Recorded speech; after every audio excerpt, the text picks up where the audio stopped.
नहीं, पवित्रता का अर्थ है शरीर पवित्र करना, वाणी पवित्र करना और मन पवित्र करना। शरीर पवित्र, जैसे आप शौचालय गए तो उतने ही वस्त्र पहन करके जाइए जितने धो सकते हो, नहीं तो आजकल तो बंद व्यवस्था है। आप शौच हुए, स्नान किए, अंगोछे से पोछा और फिर अपने कपड़े धारण कर लिए। अगर आप शौच वाले कपड़े पहने हैं तो आप अपवित्र हैं।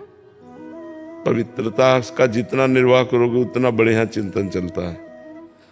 लघु शंका गए, आप खड़े खड़े लघु शंका कर रहे हैं, आपके पैरों में छिट्टी पड़ रही, फिर आपने मूत्रेंद्रिय को प्रक्षालन नहीं किया, धोया नहीं, फिर हाथ नहीं धोए, आचमन नहीं किया, आप अपवित्र हैं। कुछ भोजन पाया, आचमन नहीं किया, अच्छे से कुल्ला नहीं किया, आपका मुख अपवित्र है। आपका मन गंदे विचार कर रहा है तो अपवित्र है। पवित्रता का निर्वाह जितना करोगे उतना ही अनुभव होता चला जाएगा। अब जैसे हमें भोजन पवा दिया जाए तो हम पता चल जाएगा कि बनाने वाला क्या सोच रहा था, कैसे बना रहा था। पर हम वस्त्र पवित्र, सब पूरी पवित्रता का निर्वाह, तो तुरंत पता चल जाएगा। तो ऐसे हम पवित्र रहें तो हम अपने मन को जान सकते हैं, अपनी बुद्धि को जान सकते हैं, मन बुद्धि को भगवान में लगा सकते हैं। अब हमारा मन कहाँ गया कर, इसलिए पवित्रता का निर्वाह करना अत्यंत आवश्यक है।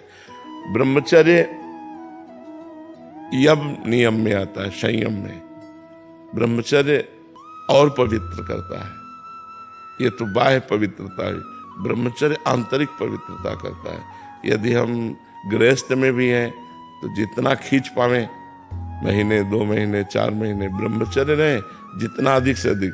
ब्रह्मचर्य एक अमोघ शक्ति है जो आपको हर समय उत्साहित रखेगी, स्मृतिवान रखेगी, शरीर को स्वस्थ रखेगी, मन को स्वस्थ रखेगी, नेगेटिव विचारों को रौंद देगी, पॉजिटिव विचारों को उत्पन्न कर देगी। ये ब्रह्मचर्य में बहुत लाभ है। आज ब्रह्मचर्य का कोई महत्व नहीं रख रहा है।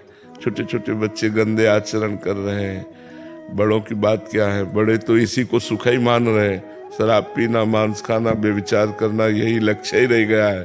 कोई बिरले ऐसे हैं जो इससे हट करके थोड़ा आत्मानंद, भगवदानंद, सत्संग की तरफ चल रहे हैं, तो कुसंग की तरफ ही जा रहे हैं। शराब पीना, ये करना, वो करना, गंदे आचरण करना। तो हमें लगता है कि अगर हम शरीर पवित्र रखें, मुख पवित्र रखें, वाणी से किसी को गलत न बोलें, मन से गलत विचार न करें, ब्रह्मचर्य रहें, पवित्र भोजन पावें, तो अभी देखो आपको इतने में ही आनंद आने लगेगा। राधा नाम जपिए और इतना कीजिए तो इतने में ही आनंद आने लगेगा। अब आप हमें 10 मिनट छोड़ दें, हम चुपचाप बैठ जाए, बाहरी स्मृति खत्म हो जाएगी। बैठे हैं नहीं, अब अपवित्र रहो, अपवित्र खान विचार, तो भगवान में थोड़ी, भगवान परम पवित्र है। जितना आप पवित्र रहोगे उतने आप भगवत चिंतन और अच्छे विचार आएंगे, आप तेजस्वी रहेंगे। पवित्र, देखो हमारी किडनी खराब है, डायलिसिस होता है। आपको क्या लग रहा है मैं डायलिसिस मैन जैसा हूँ? एकदम जोशीले, उत्साह, एकदम फिट। संयम नियम से चलो, अपनी दिनचर्या और भगवान में चित्त को जोड़ो, तो शरीर माना पीड़ा युक्त है, कष्ट युक्त है, पर मन में आनंद है। और मन में आनंद नहीं है, शरीर स्वस्थ है, तो आप क्लेशित है। इसलिए सबको चाहिए पवित्रता का निर्वाह करना।